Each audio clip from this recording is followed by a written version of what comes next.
here at Atlanta Legends Raceway with a guy who finished take 2, by the way. It was my mistake, not Dalton's. So 3rd place last week from here at Atlanta Legends. Of course, by the time you get this, it'll be like 9 days ago. 10 races so far this year. How have you been? Good. Been busy like normal, just trucking down the road and just putting good nights together, and yeah, so pretty good. That was your best night here so far, wasn't it? Yeah, 3rd most definitely was a good night. Can't complain about that. And of course, you only started running here a few times last year, so was that maybe like your 6th, 7th run here, maybe? Yeah, I'd say probably about a handful. We started the Gerald Hares race in 2022, ran 7th in that, and then came here a couple times last year, and we were so-so, and then this year we decided that there's enough big paying races here that we got to come run here weekly, and it's a stout field on Saturday nights, so we've been here every Saturday so far, so yeah. And of course, from where you are, it's mostly small blocks. So did you have much big block experience before that first race in 22? No. That was it? That was basically it. We went to Wheat Sport one time and had some gremlins in the motor and just never really got to figure it out. So we went there, and then it was basically right into big block racing from there. So 10 races this year. How many big block altogether then, like even counting 22? Are you still under a dozen? Oh, no. For big blocks, we ran big blocks mostly all of last year. But this year, the 10 races, probably I'd say 5 of them are big blocks. And you were at Fulton for a while last year too, weren't you? For the beginning of the year, yeah. Okay, all right. How'd you like that? I love Fulton. Yeah? When Fulton's right, it's great. So the guys around there, the whole White family, they do a great job. So I always really like going back for the Outlaw 200.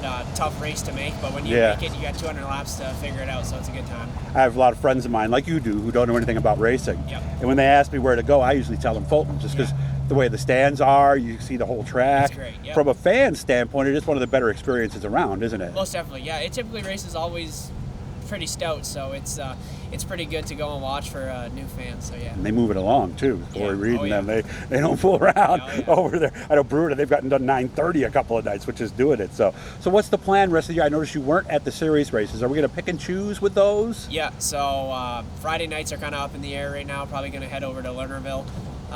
Every so often night. Got a good group of guys down there that we know, and it's always fun going down there. So Saturday nights, Atlanta Legends will be our home. So we've been having some success here lately, so I can't complain. And then we will go kind of pick and choose from there. We'll go to a bunch of series races that are within our range.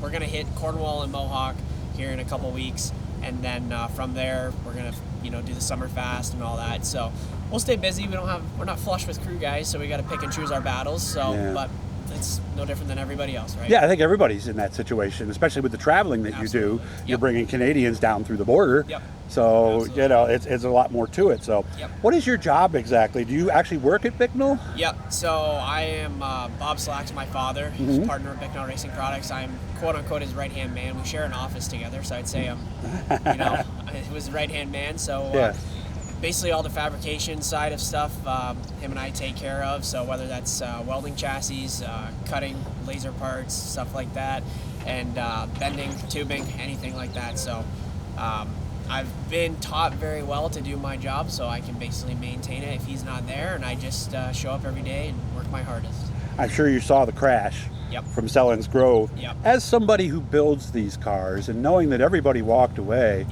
that's got to make you feel good. Most definitely. That's the first thing when I watched it on TV. That was the scariest part. It's scary for the drivers, and it's scary for everybody else because you want to make sure that everybody's safe. And Ryan Godown, he had a hard hit there, and we got pictures from him, and nothing of the welding area was gone wrong. So good. It's all good. So everybody's good, everybody's safe, and that's all we can really ask for. So between the chassis builders, the seats, Kirky seats, LaJoy, and just everybody else, the helmets, the Hans, it's really safe nowadays. So I'm really glad that everybody walked away. Yeah, because the way he got hit too. Yeah. He was upside down and sideways. Yeah, it was scary. Him, Darren Smith, a lot of the guys, and even Timmer. I know Timmer runs a Troyer, but it doesn't matter what chassis you're in. They run.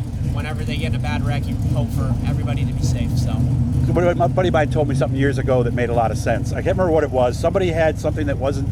They had a problem with the race inspection, the pre-race. Yeah. And I remember the inspector said, I'm going to insist you race safe before you race fast. That is the rule pretty much, especially for guys like you, isn't 100%. it? 100%. That's what we live by at Bicknell Racing Products.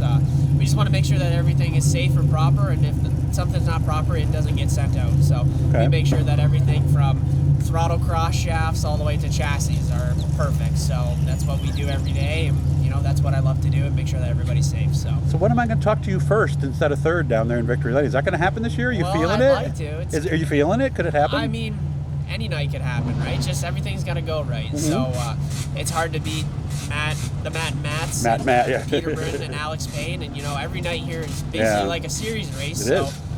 It's always good to run up close and run up to the front.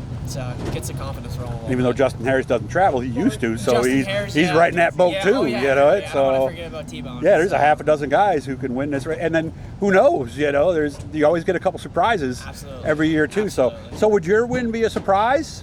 I would say so. It would be. Okay. I would say I wouldn't put anybody to bet on me. Put it that way. Okay. So the odds are still. So take the bet, and you might. Might win big time, right? Yeah. So we got to get Vegas working on that. Yeah, Give you 71 odds, I'll put 100 down. So good to see you, man. Thanks. Say hi to everybody back at the shop for me. Awesome. Again, Bicknell, what's the site? BicknellRacingProducts.com. We have our Canadian store. We have our United States store. You can go on there and get anything you need. So Very good. Good to see you, man. Have fun. Thank you. Guys, make sure to subscribe. Turn on those notifications. So we're ready to go on a beautiful 78 degrees wearing shorts and short sleeves here at Land of Legends.